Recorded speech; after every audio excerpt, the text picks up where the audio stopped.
start the record. Okay so last class में हमने क्या किया था? Can anyone recall? मुझे याद दिला सकते हो कहाँ तक हमने क्या पढ़ा था? सिस्टम चालू किया था। Digestive system.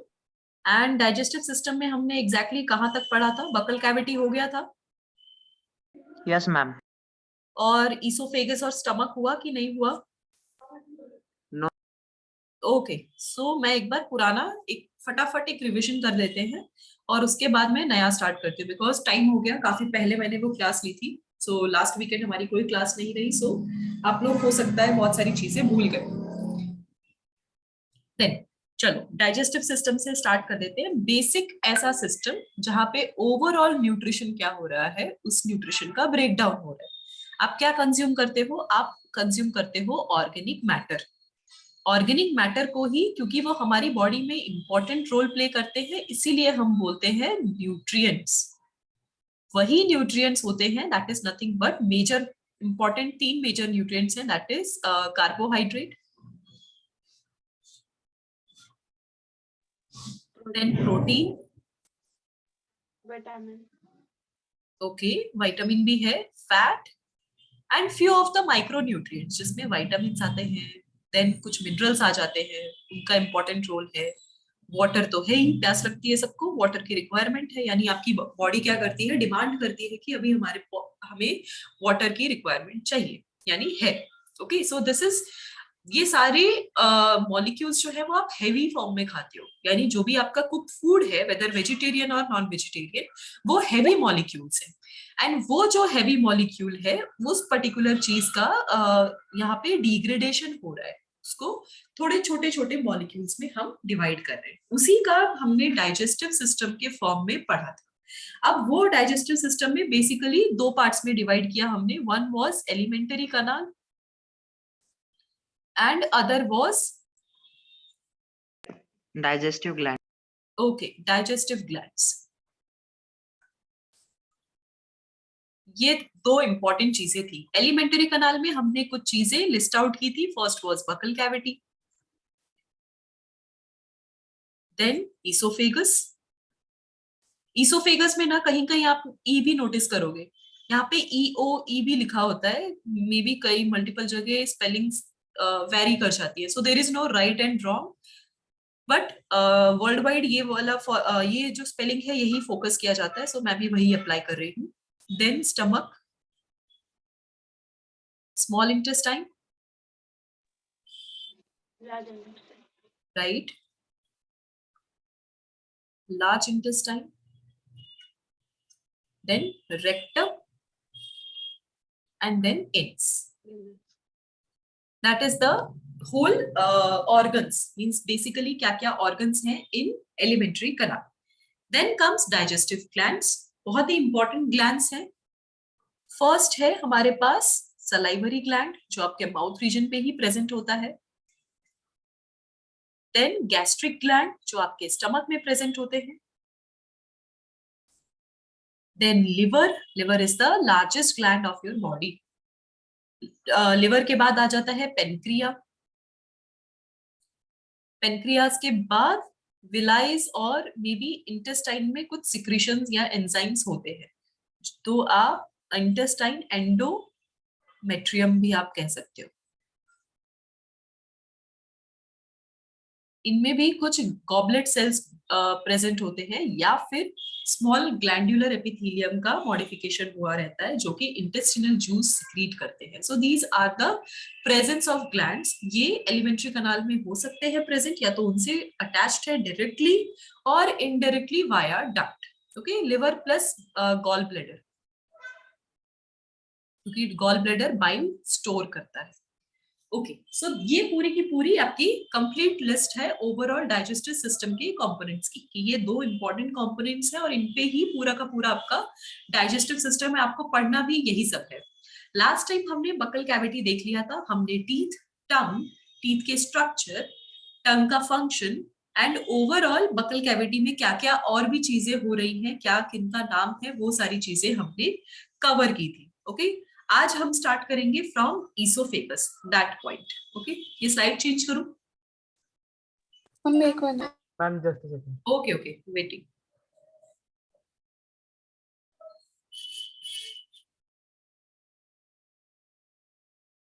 मैम वो पैनक्रियास के बाद इंटेस्टाइनल क्या? पैनक्रियास के बाद इंटेस्टिनल एंडोमेट्रियम. ओके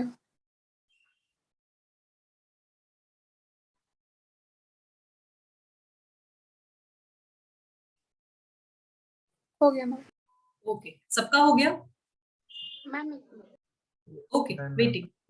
आराम से लिखो.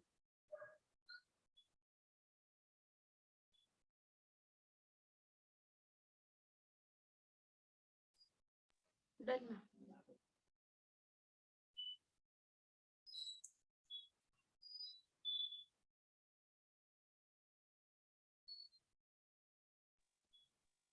डन. डन. ओके बच्चे, जिया आपकी आवाज ना बहुत बहुत माइल्ड आ रही है, इसलिए मुझे समझ नहीं आ रहा आप कुछ कह रहे हो. ओके, पहली चीज आगे बढ़ने से पहले, कितने बच्चे हैं जो मुझसे पर्सनली मिल चुके हैं डाउट सेशन के थ्रू? कल सिन्नर में तो काफी बच्चे आए थे, तो please raise your hand. Sagar, okay. Atharva, याद आ रहा है मुझे, क्योंकि मुझे बस जानना है. Soham, okay, I remember you. Okay.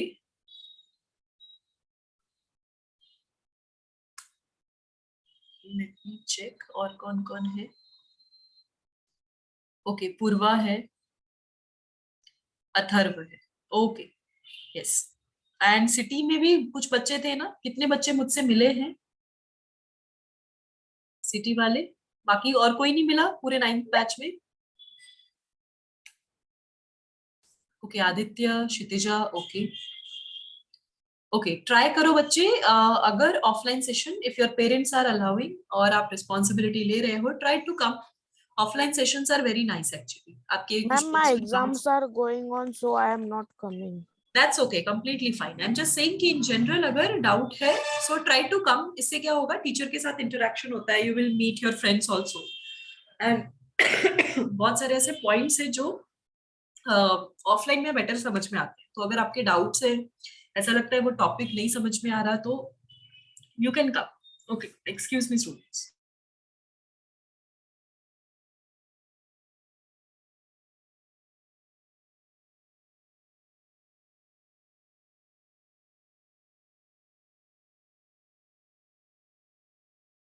Yes, I just said in general कि अगर कुछ बच्चे मैनेज कर पा रहे हैं, try to come more and more. नहीं हो पा रहा, then it's okay, completely understandable. क्योंकि काफी बच्चे मुझसे मिले, it was a nice session, interaction हुआ बच्चों के साथ.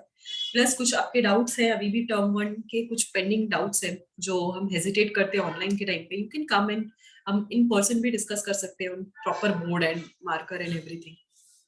ओके, चलो अब हमें नेक्स्ट पॉइंट स्टार्ट करना है ईसोफेगस का. सो ईसोफेगस, क्लास का थोड़ा रिवाइज कराओगे? सॉरी, लास्ट क्लास का आप रिवाइज कराओगे थोड़ा? Ma'am buccal cavity. Buccal cavity revise करना है. ओके चलो, मैं बकल कैविटी से ही फिर शुरू से ही शुरू कर देती हूँ. First is buccal cavity. जो बच्चे थे जिनको याद है, please help me. Buccal cavity basically क्या है? The mouth region, the first opening जहां से आप फूड एंटर करते हो, मींस इनसाइड आपके बॉडी में पहुंचाते हो, that is the buccal cavity. अब ये बकल कैविटी में कुछ इंपॉर्टेंट कंस्टिट्यूएंट्स है. वो क्या क्या है? The very first is teeth, then tongue, then the roof of the buccal cavity, that is palate.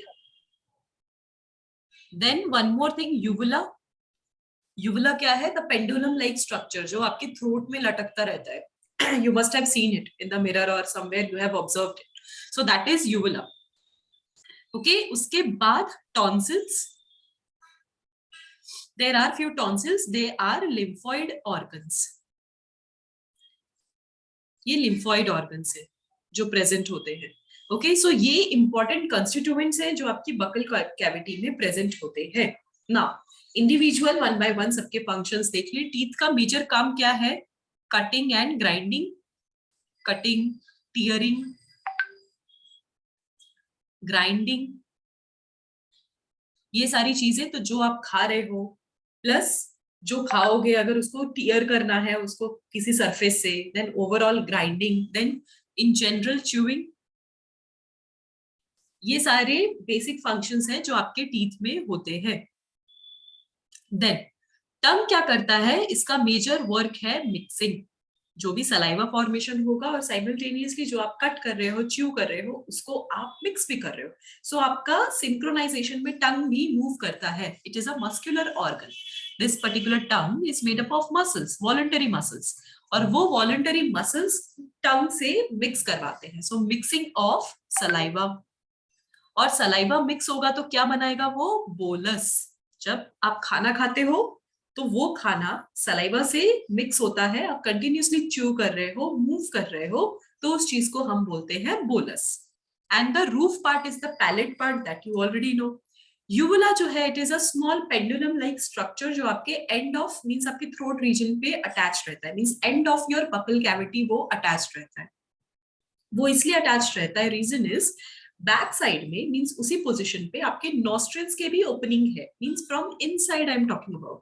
तो इनसाइड ओपनिंग है, तो at the time of swallowing, जिस टाइम पे आप स्वेलो करोगे उस टाइम पे सर्टेन यूविला जो है वो आपके नॉस्ट्रिल्स को, ओपनिंग को कवर कर देता है ताकि खाना आपकी नाक में ना आ पाए। तो ये प्रॉब्लम या डैमेज ना हो, इसीलिए uvula is important, that's why it is hanging over there, that's the reason. And tonsils जो है, it is one of the most important organs, या फिर वेसल्स कह लो, लिम्फॉइड वेसल्स है, one of the important lymphoid organ. क्यों, lymphatic tissues जो होते हैं वो हमारे इम्यूनिटी के लिए जाने जाते हैं। ओके, सब लोगों को सर्दी होती है तो आपके डॉक्टर्स के पास अगर कभी गए होगे तो व्हाट डॉक्टर डज, वो आपके थ्रोट का, जो आपका लोअर जॉ के नीचे थ्रोट रीजन होता है, उसको प्रेस करते हैं। ओके, मींस गर्दन के नीचे। तो वो जो पर्टिकुलर एरिया उसको प्रेस क्यों करते हैं, वो एक्चुअली देखते हैं कि वो जो टॉन्सिल्स है उनमें कोई इन्फेक्शन तो नहीं, उनमें स्वेलिंग आती है, और उनमें स्वेलिंग आई तो आपको दर्द होगा, पेन होगा, इसीलिए गले में पेन फील होता है आपको। इट मींस जितना ज्यादा पेन, जितना ज्यादा प्रेस होगा वो स्वेलिंग होगी, इट मींस इन्फेक्शन उतना ज्यादा है। Whenever if you are catching some kind of cold और एनी अदर बैक्टीरियल इन्फेक्शन, तो लिम्फॉइड ऑर्गन्स बॉडी में जहां जहां भी है, नॉट ओनली बकल कैविटी, बहुत ज्यादा, बहुत सारे एरियाज में उनका प्रेजेंस है, तो उनमें स्वेलिंग हो जाती है थोड़ी बहुत। Okay, so that's what happen. ये थोड़ा एक्स्ट्रा इन्फॉर्मेशन है, this information is bit extra, याद नहीं रहा इट्स ओके, ऊपर की सारी चारों पॉइंट्स आपको याद होने चाहिए। देन टीथ में हमने क्या कैटेगरी देखे थे, टू टाइप्स के, one is temporary and one was permanent. Temporary का नंबर क्या था, anyone who can remember? 20। Permanent का नंबर क्या था? 32 करेक्ट। तो ऑल बेबीज, यू और means all of you plus जो स्मॉल बेबीज है, everyone, all human beings in general are born with how many teeths? 52. Correct, 52 teeth के साथ आप लोग बॉर्न हुए हो। Teeths are not made after birth, वो आप बॉर्न होते हो विथ 52 टीथ।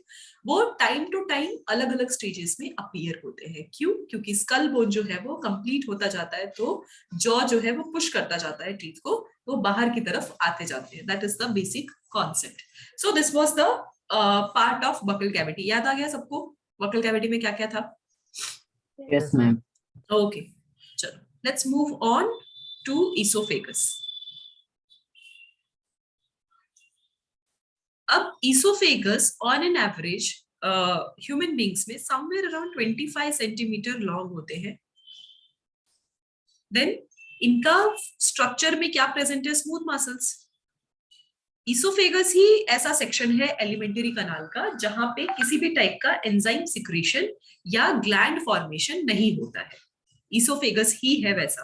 सो वो चीज नहीं होती है, तो ईसोफेगस का बस एक ही काम है, पेरिस्टाल्टिक मूवमेंट करवाना। Peristaltic movement means rhythmic contraction and relaxation.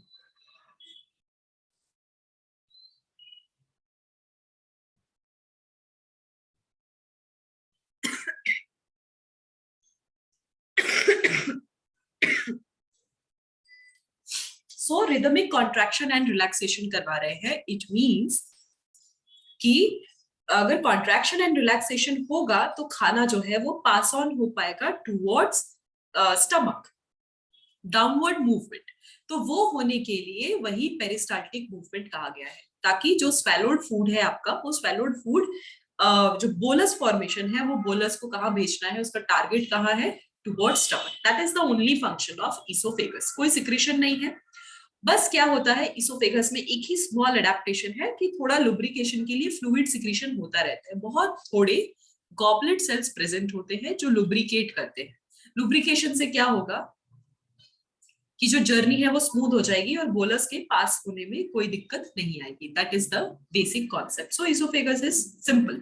Next, इसके बाद जो इंपॉर्टेंट चीज है that is about the stomach. Stomach is very much important. Stomach अगर एम्प्टी हो तो उसका शेप क्या होता है, जे शेप्ड.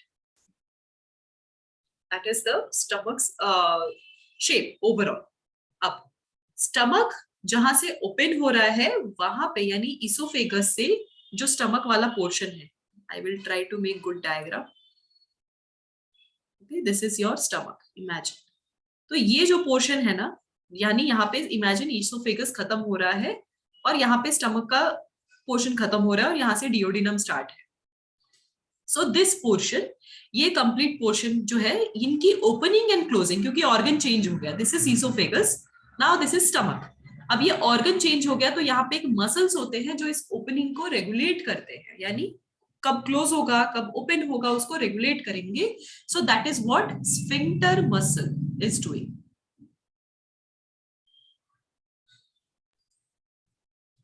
ठीक है.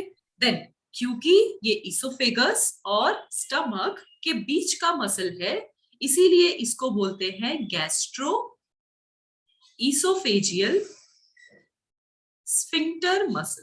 That is the name. Stomach का दूसरा नाम है gastric region. It is gastric region. Gastric region क्योंकि ये गैस्ट्रिक जूसेस सिक्रीट करते हैं. That is the basis of stomach. Yes, हम उसे कार्डियक स्फिंक्टर भी बोलते हैं ना. कार्डियक स्फिंक्टर भी बोलते हैं. वो नाम मैं नेक्स्ट आपको बताती हूँ. आपकी स्टमक जो है बेसिकली 4 पार्ट्स में डिवाइडेड है. पहला है फंडस. ठीक है, fundus region, pyloric region, body and cardiac region. Now fundus region जो होता है, मींस मैंने बहुत ही गंदा डायग्राम बनाया है. ओरिजिनली कैसा दिखता है एक्चुअली जो स्टमक है, वो इस तरीके से दिखता है. थोड़ा बहुत इस तरीके का डायग्राम है. सो ये जो ऊपर वाला पार्ट है ना, जो ऊपर की तरफ जा रहा है, that is the fundus region. That is fundus. और डायरेक्टली जो ओपनिंग के थ्रू जो सबसे नजदीक होगा, that region is pyloric region. इसके बाद ये पोर्शन जो होता है that is the body. This portion is body. And जो सबसे लास्ट रीजन है that is going to be your cardiac reason.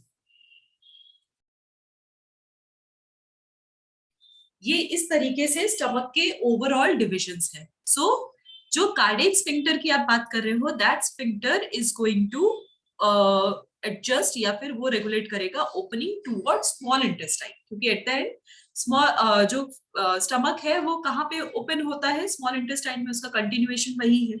तो डिओडिनम में, यानी स्मॉल इंटेस्टाइन का पार्ट डिओडिनम, जहां पे ओपनिंग होगी, वो रीजन जहां पे muscles opening and closing regulate करेंगे, that will be the cardiac sphincter. And क्योंकि ये ओपनिंग पाइलोरिक रीजन के पास है, इसीलिए गैस्ट्रोइसोफेजियल के साथ साथ इसको पाइलोरिक स्फिंक्टर भी कहते हैं. That is the another different name. Okay, सो ये थोड़ा आपके लिए समझना हो सकता है मुश्किल हो, because all these names you are not used to of it. आप नहीं हो बिल्कुल भी, और ये फर्स्ट टाइम इतना डिटेल पढ़ रहे हो. So try to absorb little bit. बहुत ज्यादा प्रेशराइज मत करो खुद को. स्फिंक्टर मसल्स अभी फिलहाल ध्यान में रखो. धीरे धीरे प्रैक्टिस होगा तो आपको पता चलेगा. एक चीज है, हर नाम में स्फिंक्टर मसल्स होते हैं. मींस जहां भी ओपनिंग है और उसकी ओपनिंग एंड क्लोजिंग को रेगुलेट करना है, वहां पे नाम होगा स्फिंक्टर मसल. वो जिस जगह पे प्रेजेंट होगा उस जगह को आगे लगा दो. स्फिंक्टर मसल्स हमारे यूरिनरी ब्लैडर में भी प्रेजेंट है. स्फिंक्टर मसल्स रेक्टम में भी प्रेजेंट है. ठीक है, तो वो जिस जगह पे है वो जगह का नाम प्लस स्फिंक्टर मसल आपको ऐड करना है, ये चीज हो गया। दूसरा, parts of stomach, give yourself time. Main आपको याद रखना है सिर्फ और सिर्फ ये 3 पार्ट, बॉडी तो चलो आपको याद रहेगी। सो FPC ये सीक्वेंस आपका चलता है, ओके, या फिर FPBC भी आप कंटिन्यूटी में बोल सकते हो, दैट विल बी मोर क्या बोलते हैं फेमिलियर, वो आपके लिए ज्यादा फेमिलियर होगा और आपको वो सीक्वेंस याद हो जाएगा। अब ये तो मैंने स्टमक का स्ट्रक्चर और उनके पार्ट्स के बारे में डिस्कस किया। देन स्टमक के जो गैस्ट्रिक ग्लैंड्स है ना, वो मैं जब सारे डाइजेस्टिव ग्लैंड्स लूंगी, हम वो सीक्वेंस पे वहां पे जाएंगे। फिलहाल हम अब ईच एंड एवरी फंक्शन देखते हैं। देन अब ये जो बोलस था, ये कहाँ से पास हुआ? इसोफेगस से पास हुआ। कहाँ पहुंचा? स्टमक पे पहुंचा। तो जब स्टमक में पहुंचेगा तो इतना तो सेंस आपको भी है कि स्टमक में क्या प्रेजेंट होता है? HCl, यानी वहां पे एसिडिक मीडियम होता है। HCl क्यों, कैसे, ये हम डाइजेस्टिव एंजाइम के टाइम पे देखेंगे। वो एसिडिक मीडियम में होने की वजह से जो फूड है वो डिसॉल्व होता है वहां पे, ओके, हाईली डिसॉल्वेबल है वो, और उस चीज में डिसॉल्व होता है। तो स्टमक में जो फूड बनता है ना, वो जो डिसॉल्व होता है, उसको हम बोलते हैं chyme. So dissolved food in stomach. तो स्टमक में जो भी खाना प्रेजेंट होता है लिक्विड फॉर्म में विथ HCl, उस चीज को हम बोलते हैं काइम। अंडरस्टूड? यहां तक सबको समझ में आया क्या चल रहा है? Yes ma'am. कोई डाउट, कोई कंफ्यूजन किसी पॉइंट पे? No. हाँ मैम। Okay, shall I change the slide? Yes, ma'am. Yes. Okay, waiting.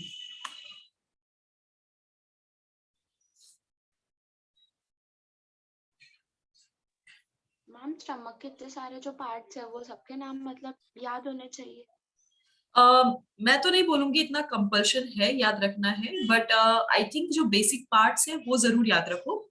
Enzymes वगैरह इन डिटेल में याद अभी इस लेवल पे नहीं भी रहे तो भी चलेगा, कोई प्रॉब्लम नहीं है। बट थोड़ा थोड़ा आपको रिविजन करते करते याद हो जाएगा।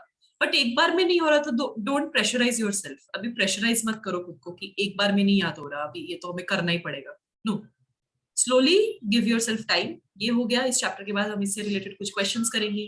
कुछ क्वेश्चंस करने के बाद हम ऑफलाइन है, हमारे ऑफलाइन सेशंस में आपको सेल्फ स्टडी करोगे, आप डाउट पूछोगे, धीरे धीरे आप भी प्रैक्टिस करोगे, तब आपको अपने आप चीजें याद आ जाएंगी, आपको इजी लगने लगेगा। अभी आई कैन अंडरस्टैंड आप लोगों को ये टफ लग सकता है, हो सकता है आपको ऐसा लग रहा हो बहुत सारे नाम है, हमें समझ में नहीं आ रहा क्या हो रहा है। Try to understand it little bit, थोड़ा थोड़ा स्टार्ट करो। और अच्छी चीज है, रिकॉर्डेड सेशन है, जब भी पढ़ोगे you can watch the recorded session any time. तो आपका क्या होगा, आप भूल गए हो चीज तो वापस से आप रिविजिट कर सकते हो एवरी टाइम, ओके। बट हो यस, गया। सिलेबस में है so it is little bit compulsory. Yes, हो गया। ऑफलाइन क्लासेस चालू होने वाले हैं ना? बच्चे ऑफलाइन क्लासेस अभी तो नहीं, इमीडिएटली तो नहीं है। As a contribution, little bit of contribution offline के लिए हम लोगों ने डाउट सेशन स्टार्ट किया है कि ऑफलाइन में डाउट एटलीस्ट बच्चे आएंगे, चाहे सारे फाउंडेशन के एक साथ क्यों ना बैठे, बट आएंगे, 1-to-1 इंटरेक्शंस होंगे। कुछ टॉपिक तो क्लासेस में भी कॉमन है, लाइक 7th 8th 9th हर जगह कॉमन है कुछ टॉपिक्स, तो इसी बहाने सारे बच्चे मिलके भी पढ़ सकते हैं। प्लस आप लोग इंटरेक्ट करोगे टीचर से, आप फेस टू फेस देखोगे, आपकी प्रॉब्लम्स आप डिस्कस करोगे, तो वो बेटर तरीके से समझ में आती है। So take it as an opportunity. कम वैसे ऑप्शनल है, ये कंपलसरी नहीं है डाउट क्लास में आना, it is optional for everyone.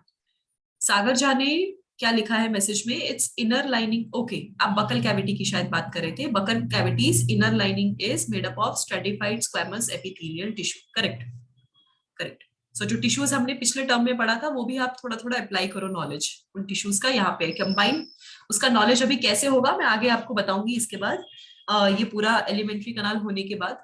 So I will explain you little bit, तब आपको टिश्यू का नॉलेज होना चाहिए। सब कुछ याद आ जाएगा आपको कि कैसे एपिथेलियल टिश्यू, कनेक्टिव टिश्यू और मे बी वेसल्स, न्यूरॉन्स कैसे एक दूसरे से connected and how they are working and forming an organ in unity. वो सारी चीजें आपको तब बेटर समझ में आएंगी। Okay, shall I change now slide? Yes ma'am. Buccal cavity के इनर लाइनिंग में कौन सा टिश्यू प्रेजेंट होता है? That is your stratified squamous epithelium. Okay. Okay, so stomach देख लिया, अभी fourth part very important, that is the small intestine. Small intestine ये 3 पार्ट्स में डिवाइडेड है. First is duodenum, then jejunum, jejunum, and last one is, anyone knows, ileum. Okay ये हमारे 3 parts हैं जो कि स्मॉल इंटेस्टाइन में इन्वॉल्व होते हैं. स्टमक से डायरेक्टली जो पार्ट अटैच होता है that is the duodenum. So जो मैंने लास्ट में डायग्राम बनाया था, this region, this portion is duodenum, this portion.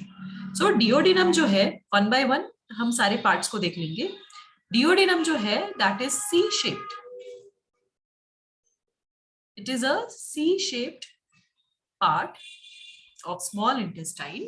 और यहाँ पे क्या होता है, सारे के सारे 2 important digestive juices from liver and from pancreas, ये दोनों यहाँ पे accumulate होते हैं.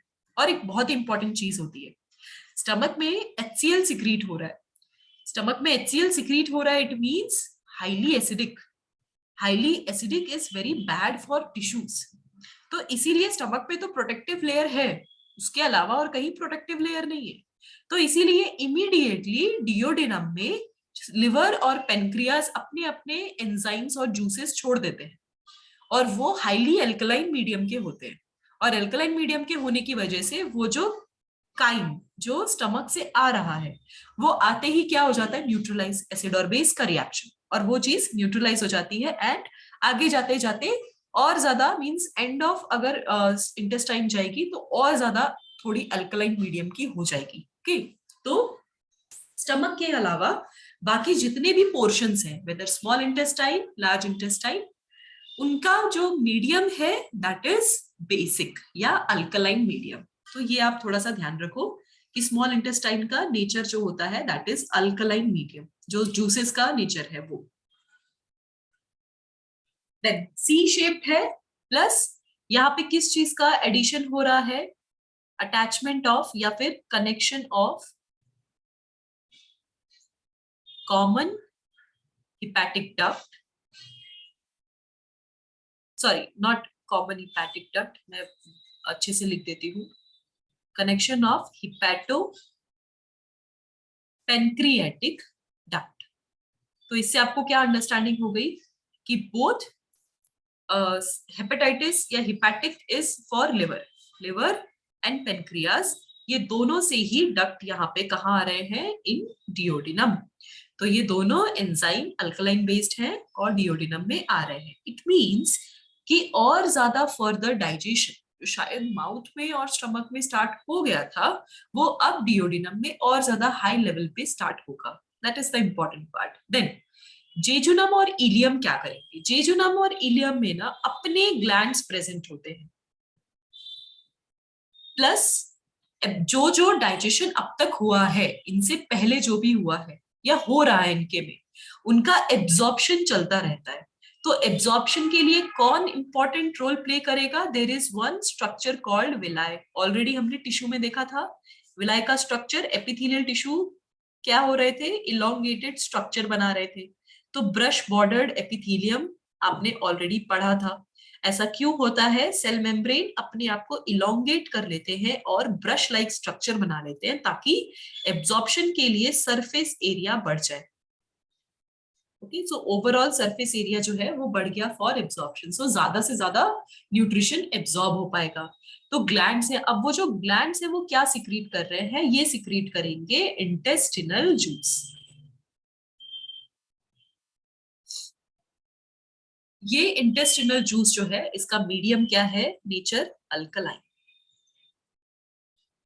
वो सिक्रीशन होगा. फाइनल कुछ बचा कुचा जो भी डाइजेशन है जो अब तक डियोडिनम में शायद नहीं हो पाया, उनका डाइजेशन होगा, यानी उनका ब्रेकडाउन होगा. साथ ही साथ एब्जॉर्प्शन होता रहेगा क्योंकि विलाई, जेजुनम एंड इलियम में प्रेजेंट है.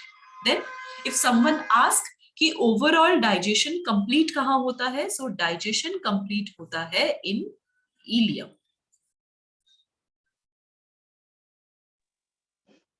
मैम हेप्टोपेनक्रियाटिक डक्ट क्या है, वो फिर से समझाओ ना. Okay, hepatopancreatic duct, hepato means liver, pancreas तो आपको पता ही है, डाइजेस्टिव सिस्टम का डायग्राम सबको आता है, स्टमक के नीचे जस्ट पेनक्रियास प्रेजेंट होते हैं, Yes. राइट? यहाँ पे पेनक्रियास प्रेजेंट है, ठीक है, यहाँ पे क्या प्रेजेंट है, लिवर। अभी ये जो डक्ट है यहाँ, इसके नीचे गॉल ब्लैडर, यहां से डक्ट आएगा, यहां से डक्ट आएगा, मींस ये अब आपस में कंबाइन हो जाते हैं एंड वो डियोडिनम में अटैच होते हैं, इसीलिए हिपैटोपेनक्रियाटिक डक्ट, यानी लिवर से आया हुआ डक्ट एंड पेनक्रिया से आया हुआ डक्ट जो है साथ में कंबाइन हो गया है, और वो कंबाइन होके कहाँ पहुंच रहा है, टुवर्ड्स डियोडिनम, इसीलिए उनको साथ में, उनका नाम जो है वो half liver and half pancreas के नाम से दिया गया है। Understood? Duct means pathway, Yes, ma'am. This means pathway. तो ये क्या है, पाथवे मीन्स ये कंडक्शन मीडियम एक जर्नी देगा कि कोई भी चीज एक जगह से दूसरे जगह मूव कर पाए, that is the basic concept over here. This diagram is very poor, so मैं इसे रब कर रही हूँ। ओके, यहां तक स्मॉल इंटेस्टाइन समझ में आया, क्या काम कर रहा है small intestine? Small Can you थोड़ा थोड़ा explain समझ में आया। ileum? अभी हम एंजाइम्स एंड ग्लैंड्स पढ़ेंगे ना तो और ज्यादा आपको पता चलेगा। Then fifth part, Ma'am, can you explain ileum? Ileum. Okay, basically ileum जो है वो आप स्मॉल इंटेस्टाइन का लास्ट पार्ट है, एंड पार्ट है। अब इलियम के बाद क्या शुरू हो जाएगा, लार्ज इंटेस्टाइन शुरू हो जाएगा। अब लार्ज इंटेस्टाइन स्टार्ट हो रहा है तो उससे पहले क्या हो रहा है, इलियम में यहाँ पे भी विलाइज प्रेजेंट है, यानी this kind of structure. Then यहाँ पे भी ग्लैंड्स है, इंटेस्टिनल जूस सिक्रीट हो रहा है। तो बचा कुचा जो भी डाइजेशन है ना वो जेजुनम एंड इलियम में होता है। तो जेजुनम एंड इलियम में क्या हो रहा है, उनमें स्टेप बाय स्टेप एब्जॉर्प्शन भी हो रहा है, जब तक हो गया है डाइजेशन उनका, और कंटिन्यूसली डाइजेशन भी चल रहा है, क्योंकि कुछ चीजें रह जाती हैं उनको फाइनली रैप कर रहे हैं वो लोग। अब मैंने यहाँ पे क्या लिखा है, इलियम पे एरो क्या दिया है, digestion completes, it means ileum, since ileum is the last part of small intestine, इसीलिए फाइनल डाइजेशन कहाँ तक होगा, इलियम तक होगा।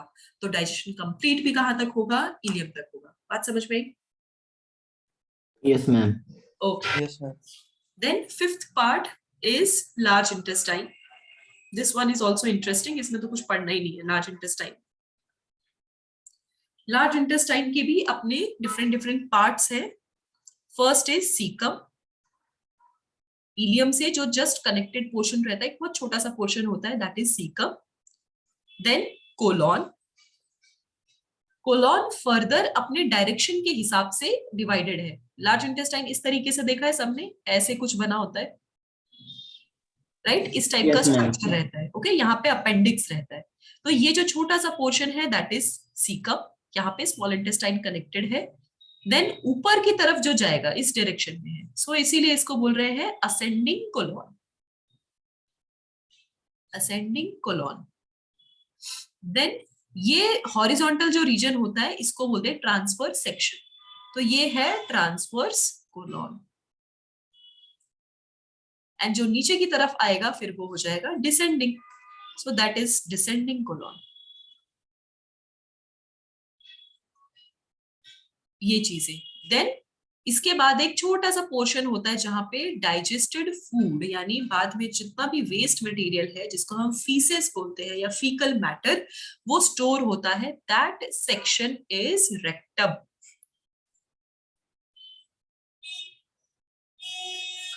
ओके, ये सारी चीजें आपके लार्ज इंटेस्टाइन का पार्ट है। And then comes final anus. अभी एनस में भी स्फिंक्टर मसल्स प्रेजेंट होते हैं, क्योंकि ओपनिंग एंड क्लोजिंग रेगुलेट तो करनी है वहां भी, so that's why sphincter muscles are present. Now थोड़ा थोड़ा फंक्शन में लार्ज इंटेस्टाइन का बता दूं। एज सच सारा डाइजेशन एंड एब्जॉर्प्शन जो है वो स्मॉल इंटेस्टाइन में ही हो जाता है। लार्ज इंटेस्टाइन में फाइनली पता है क्या होता है, फाइनली थोड़ा बहुत, यानी थोड़ा नहीं, मैक्सिमम वाटर एब्जॉर्ब होता है। कुछ अगर रह गया है, ऐसा लग रहा है कि वाटर को एब्जॉर्ब करना है, वो होगा लार्ज इंटेस्टाइन में। देन लार्ज इंटेस्टाइन में थोड़ा सा मिनरल्स या आयंस का एब्जॉर्प्शन होगा, very small quantity, not good, not too much. Plus large intestine में एक फ्रेंड रहता है हमारा, एक और ऑर्गेनिज्म रहता है, यू डोंट इवन नो, और आपकी बॉडी में एक और ऑर्गेनिज्म है already, that is the bacteria which is known as E coli. E coli क्या रहते हैं, म्यूचुअलिज्म के साथ, मींस फ्रेंडली एसोसिएशन है, they are like you help me out, I am going to help you. तो E coli क्या करता है, जो आप फाइबर्स खाते हो, वन ऑफ द न्यूट्रिशन में हम फाइबर्स एंड रफेज को भी काउंट करते हैं। फाइबर्स आर व्हाट, जो सैलेड्स में मिलते हैं, जो रॉ वेजिटेबल्स में आप खाते हो, दैट इज फाइबर। तो हमारे पास फाइबर को डाइजेस्ट करने का कुछ भी नहीं है, वो तो हर्बीवोर्स में है, कच्चा घास खाते हैं, पत्ते खाते हैं, उनमें है, हमारे पास नहीं है वो। बट स्टिल वो हम खाते हैं, क्योंकि उससे क्या होता है, फूड की क्वांटिटी बढ़ती है, प्लस वो फाइबर हेल्प करते हैं, मींस डायरेक्टली उनका डाइजेशन नहीं होता, वो हमारा स्टूल या फीसेस के पासिंग में, वो जो मूवमेंट हो रहा है from intestine and this and that movement, उसमें हेल्प करते हैं, दैट्स व्हाई इंपॉर्टेंट। तो वो जो फाइबर आप खाते हो, वो बाय डिफॉल्ट ई कोलाई का खाना है। सो ये ई कोलाई क्या करता है, ये पार्टली फाइबर्स को डाइजेस्ट करता है। प्लस इंटेस्टाइन में एक और इंपॉर्टेंट चीज हो रही है, बिकॉज ऑफ ई कोलाइज एक्शन, उसके मेटाबॉलिज्म की वजह से कुछ वाइटामिन का डाइजेशन एब्जॉर्प्शन हो पाता है, vitamin B12, vitamin K, vitamin E, इनका डाइजेशन इनका एब्जॉर्प्शन हो पाता है in large intestine.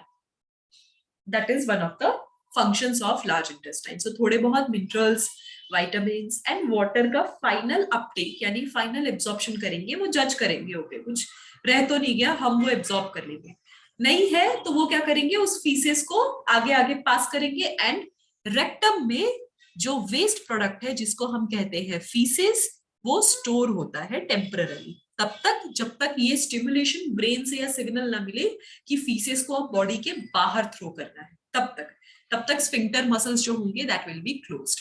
So sphincter muscles जो होते हैं in anus, that is they are voluntary muscles, that you have to understand, ये वॉलंटरी मसल्स है। सो ओवरऑल क्या हो रहा है, स्मॉल इंटेस्टाइन ही मेजर वर्क कर रहा है, लार्ज इंटेस्टाइन बस फाइनल टचअप दे रहा है। एक और चीज रह गया बताना, काइम याद आ रहा है ना, स्टमक के टाइम पे वो बोलस जो था एसिडिक मीडियम में काइम बन गया, स्मॉल इंटेस्टाइन में वही खाना क्या बन गया, अब एल्कलाइन फॉर्म में आ गया, डाइजेस्ट होते होते, प्लस जो जूसेस है एल्कलाइन मीडियम होने की वजह से एल्कलाइन फॉर्म में आ गया, तो वो जो काइम है वो काइल में कन्वर्ट हो जाता है, so that is Kyle.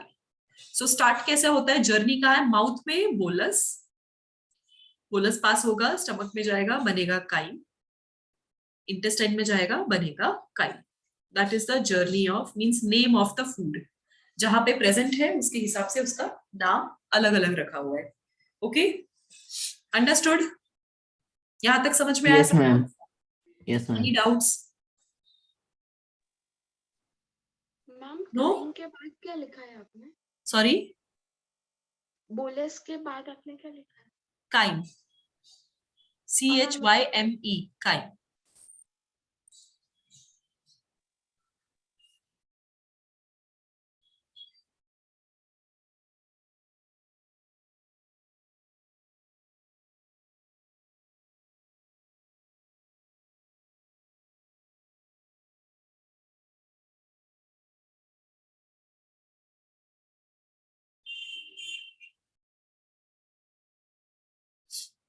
Okay, no doubts?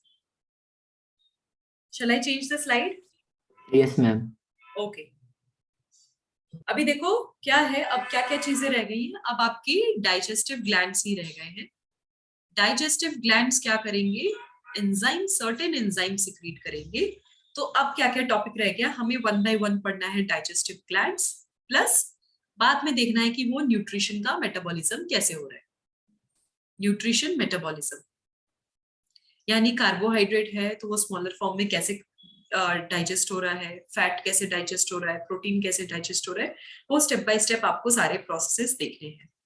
Because means I feel कि आज का इंफॉर्मेशन बहुत ज्यादा था, तो मैं आगे डाइजेस्टिव ग्लैंड्स पढ़ाऊं या नहीं आप बताओ, ऐसा तो नहीं आज ओवर इंफॉर्मेशन आपको मिल गया हो, डाइजेस्ट करना है अभी क्या क्या पढ़ाया गया है, ऐसा कुछ है? Shall I continue with digestive glands? समझ लोगे आज? Yes, ma'am. पक्का सब लोग समझ लेंगे? Yes, ma'am. ओके, सो मैं ज्यादा नहीं, एक ही सलाइवरी ग्लैंड एक ही डाइजेस्टिव ग्लैंड लेती हूँ, दैट इज सलाइवरी ग्लैंड। हम सीक्वेंस वाइज जाएंगे, जैसे हम ऑर्गन्स के टाइम पे गए थे वैसे ही इनके टाइम पे भी जाएंगे, that is salivary gland. Salivary gland का काम क्या है? To produce saliva. थोड़ा बहुत उनके नेमिंग से रिलेटेड उनके numbers and name. There are 3 pairs of salivary gland in your buccal cavity. वो एम्बेडेड है मसल्स एंड टिश्यूज के अंदर, आपको दिखेगा नहीं डायरेक्टली, बट 3 पेयर्स प्रेजेंट है, यानी टोटल नंबर 6 है। क्या क्या पेयर्स है मीन्स उनके नाम। One is parotid gland, then other is submandibular, और इसी को सब मैक्सिलरी भी कहते हैं। And another one is sublingual. Lingua means tongue, तो जीभ के जस्ट नीचे भी एक ग्लैंड प्रेजेंट होता है, दैट इज सबलिंगुअल। सब मैंडिबुलर और सब मैक्सिलरी क्या है? मैंडिबल और मैक्सिलरी जो है वो आपके lower jaw and upper jaw है। Okay, maxilla that considers as your upper jaw, और मैंडिबल जो है that considered as your lower jaw. अब इस पर्टिकुलर ग्लैंड को दोनों ही नाम दे सकते हैं। रीजन क्या है? कहीं भी सब लग जाता है मींस वो राइट पोजीशन नहीं है, उससे हटके दूसरा पोजीशन, दैट इज सब।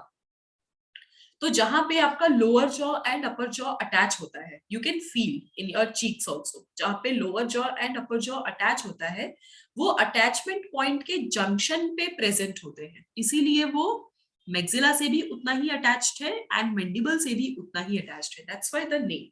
और इसीलिए ये इंटरचेंजेबल वर्ड है। आपको कंफ्यूज करने के लिए सब मैक्सिलरी और सब मैंडिबुलर आगे पीछे लिख सकते हैं, या बोल सकते हैं कि क्या ये अलग अलग ग्लैंड है? No, they are the same gland. And parotid gland जो है वो थोड़े से अपर जो चीक है उस रीजन पे दोनों तरफ लेफ्ट एंड राइट प्रेजेंट होते हैं, दैट इज पैरोटिड ग्लैंड। सो इस तरीके से आपके सलाइवरी ग्लैंड के 3 इंपॉर्टेंट नेम्स हैं। Okay, now this salivary gland, अब इसके बाद एग्जैक्टली क्या हो रहा है मींस इस सलाइवा का मींस सलाइवा के में एग्जैक्टली कंस्टिट्यूएंट क्या क्या है। सबसे इंपॉर्टेंट पहला कंस्टिट्यूएंट है वाटर, ये हमेशा ही रहेगा। दूसरा, हमारे सलाइवा में एक बहुत ही इंपॉर्टेंट एंजाइम प्रेजेंट होता है जो कार्बोहाइड्रेट को डाइजेस्ट करने लगते हैं। मींस जो आप फूड खाते हो उसमें जो भी कार्बोहाइड्रेट है वो आपके माउथ में ही डाइजेशन उसका स्टार्ट हो जाता है थोड़ा थोड़ा, बाद में जाके वो फिर रेस्ट ऑफ द ऑर्गन्स में भी उसका डाइजेशन होता है। तो एक एंजाइम है जो हेल्प करता है, दैट इज टायलिन। टायलिन को हम अमाइलेज भी बोलते हैं। ये दोनों ही नाम है, हो सकता है बुक में सिर्फ अमाइलेज हो, नहीं है टायलिन है, तो इन दोनों का मीनिंग सेम है। इट मींस ये क्या किसको अटैक करेगा मींस टारगेट करेगा? कार्बोहाइड्रेट। कार्बोहाइड्रेट से बेटर मैं स्टार्च लिखती हूँ, स्टार्च को टारगेट करता है फॉर डाइजेशन। देन हमारे सलाइवा में कुछ सॉल्ट्स भी प्रेजेंट होते हैं। देन हमारे सलाइवा में एक और इंपॉर्टेंट चीज प्रेजेंट होती है, एक और एंजाइम, लाइजोजाइम्स। लाइजोजाइम्स एक्चुअली वर्ड आया है फ्रॉम लाइसोसोम्स। लाइसोसोम्स जैसे कि सुसाइडल बैट थे, किल करते थे, बचाते थे, इम्यून करते हैं चीजों को, वैसे ही लाइसोजाइम्स है, यानी ऐसे कंपोनेंट्स आपके सलाइवा में जो कि अगर कहीं बैक्टीरियल इन्फेक्शन है या उनका प्रेजेंस है तो वो उनको किल करते जाएंगे। See why it is so important, एक डिफेंस मैकेनिज्म होना बहुत जरूरी है। व्हाई? आपका माउथ जो है वो डायरेक्टली इन्वायरमेंट के कांटेक्ट में है and with the help of your mouth बहुत सारे जर्म्स और जितने भी माइक्रोब्स हैं वो आपकी बॉडी में डायरेक्टली एंटर कर सकते हैं। इनसाइड पाथ है डायरेक्ट आपकी बॉडी के अंदर, और उसकी वजह से बहुत बीमारियां आपको हो सकती हैं। सो एक first line of defence, as a first line of defence आपका जो सलाइवा है उसमें एंटीबायोटिक एक्शंस भी रखते हैं, मींस उनमें एंटीबायोटिक कंपोनेंट्स होते हैं। तो ये जो लाइसोजाइम्स है दे वर्क एज एंटीबायोटिक, और जितने भी बाहर ऑर्गेनिजम्स हैं, जो जर्म्स हैं, जो पॉसिबल जर्म्स है in the buccal cavity, in the food और इन जनरल कहीं भी, तो उनको किल करने का काम करते हैं। So this is what these are the components of saliva जो सिक्रीट किया जाता है। बात समझ में आई सबको? Yes ma'am.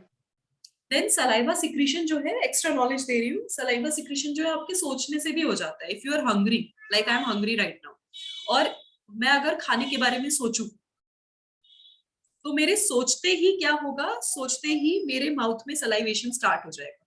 So that is also means thinking पे भी सलाइवेशन डिपेंड करता है. आपके डाइजेस्टिव सिस्टम के बहुत सारे पार्ट्स डिपेंड करते हैं. एंड ऑफ द सेशन जैसे ये चैप्टर थोड़ा और कंप्लीट होगा, then I will tell you more कि कैसे हार्मोन्स या आपका माइंड कंट्रोल करता है आपके हंगर को. That I will explain at that time.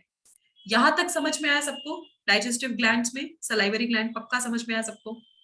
Yes ma'am. Okay. सो अभी हमारे पास गैस्ट्रिक बचा है. मेन जो ग्लैंड्स है वो गैस्ट्रिक है, लिवर है, पेनक्रिया है. इंटेस्टिनल में सिर्फ उसके कंपोनेंट्स दिख रहे हैं, ग्लैंड का स्ट्रक्चर से कुछ लेना देना नहीं है. सो नेक्स्ट क्लास में I will take rest of the glands and उसके बाद न्यूट्रिशन का मेटाबॉलिज्म. अभी के लिए इतना ही. तो क्या करना है आप लोगों को इसके बाद, इस सेशन के बाद, you have to read everything till alimentary canals के जितने भी ऑर्गन्स हैं, इंट्रोडक्शन वो पढ़ना है. एक और पॉइंट है मैंने आपको नहीं बताया purposely, that is the structure of elementary कनाल, यानी कितने लेयर्स प्रेजेंट होते हैं. सो ये भी मुझे आपको बताना है.